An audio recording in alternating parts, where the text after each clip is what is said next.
نبی علیہ السلام نے فرمایا بچ جاؤ ان گناہوں سے۔ قالو یا رسول اللہ، صحابہ نے عرض کیا آقا آپ ارشاد فرمائیں وما ہن، وہ کون سے ہیں 7 قسم کے گناہ کہ جو انسان کی ہلاکت کے اسباب ہیں؟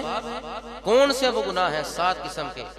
نبی علیہ السلام نے ارشاد فرمایا قال، فرمایا الشرک باللہ، پہلا سب سے کبیرہ گناہ انسان کو ہلاکت میں ڈالنے والا کہ اللہ کے ساتھ کسی کو شریک ٹھہرایا جائے، اس کی ذات میں، اس کی صفات میں۔ وہ ذاتی طور پر علیم ہے، آقا عطائی طور پر علیم ہے۔ ہمارا یہ اہل سنت کا عقیدہ ہے، عقیدہ اہل سنت بھی سماعت کیجئے۔ علم، ارادہ، قدرت، جود، سمع، بصر، حیات اللہ کی ذاتی صفات ہیں۔ اللہ ذاتی طور پر علیم ہے، خبیر ہے، سمیع ہے، بصیر ہے، قدرت والا ہے، جاننے والا ہے، دیکھنے والا ہے ذاتی طور پر۔ آقا علیہ السلام عطائی طور پر دیکھنے والے ہیں، عطائی طور پر سننے والے ہیں۔ ہم نہیں کہتے نہ ہم مشرک ہیں نہ ہم کافر ہیں، ہم حضور کے غلام ہیں، یہ عقیدہ سنبھال کر لے جاؤ۔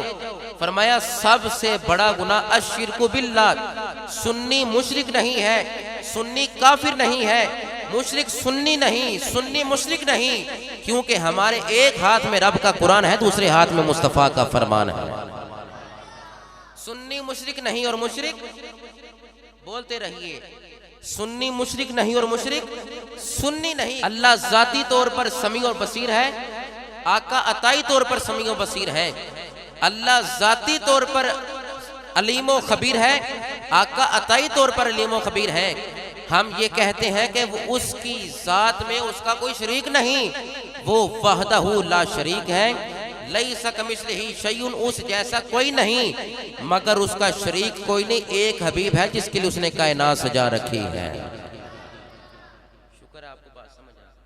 فرمایا سب سے پہلا بڑا گناہ الشرک باللہ، اللہ کے ساتھ کسی کو شریک ٹھہرانا۔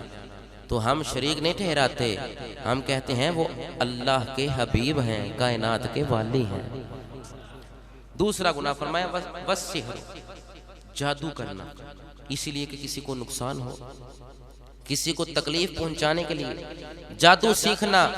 جادو سیکھنے والا، سکھانے والا دونوں ہی گمراہ ہیں، کسی کو نقصان دینے کے لیے۔ نبی علیہ السلام نے فرمایا، بخاری شریف کے حدیث ہے، سیدنا ابو ہریرہ روایت کرتے ہیں، دوسرا بڑا گناہ حضور نے فرمایا والسحر، جادو سیکھنا کہ کسی کو نقصان پہنچایا جائے۔ اور فرمایا تیسرا بڑا گناہ وقتل النفس التي حرم اللہ الا بالحق، یا آقا کے حدیث ہے، نبی علیہ السلام نے فرمایا کسی جان کو قتل کرنا، کسی مسلمان کا قتل کرنا کہ اللہ نے اس کے خون کو حرام کیا مگر حق کے ساتھ۔ ناجائز کسی مسلمان کا قتل کرنا، کسی مسلمان کا قتل کرنا، جان کا قتل کرنا جسے اللہ نے حرام کیا سوائے حق کے، تو یہ بھی سب سے بڑا گناہ ہے، نبی علیہ السلام نے فرمایا۔ چوتھا گناہ کیا ہے؟ فرمایا اکل الربا، سود کا کھانا، یہ سب سے بڑا گناہ ہے، کبیرہ گناہ۔ اور پانچواں بڑا گناہ فرمایا وَأَكْلُ مَالِ الْيَتِيمِ، سیدنا ابو ہریرہ روایت کرتے ہیں، نبی علیہ السلام نے فرمایا یتیم کا مال کھانا بھی بڑا گناہ ہے۔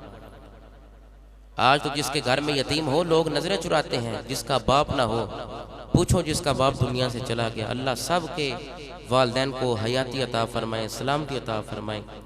جن کے والدین چلے جاتے ہیں اس یتیم کے سر پر ہاتھ رکھنے والا کوئی نہیں، مگر بشارت کیا ہے؟ فرمایا جتنے بال تیرے ہاتھ کے نیچے آئیں گے اللہ نیکیاں عطا فرما دے گا۔ مگر ہے کوئی سہارا کسی کا بننے والا؟ کیوں نہیں ہے؟ کہ تیرا من ہی درست نہیں ہے، تیرے دل کی کھیتی کے اندر جو ہری بھری ہونی چاہیے وہ ویران ہے۔ کیوں ویران ہے؟ کہ تو اللہ کا ذکر نہیں کرتا۔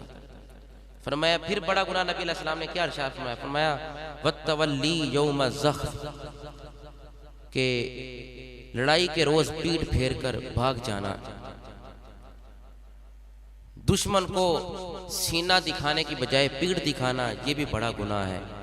اور نبی علیہ السلام نے فرمایا وَقَذْفُ الْمُحْصَنَاتِ الْمُؤْمِنَاتِ الْغَافِلَاتِ، ایماندار پاک دامنہ جو عورتیں ہیں، پاک دامنہ عورتیں، ایماندار عورتیں ہیں، بے خبر عورتوں پر زنا کا الزام لگانا، یہ بھی بڑا گناہ ہے۔ ہم تو الزام اس طرح لگاتے ہیں کہ جس طرح ہم نے حساب ہی نہیں دینا۔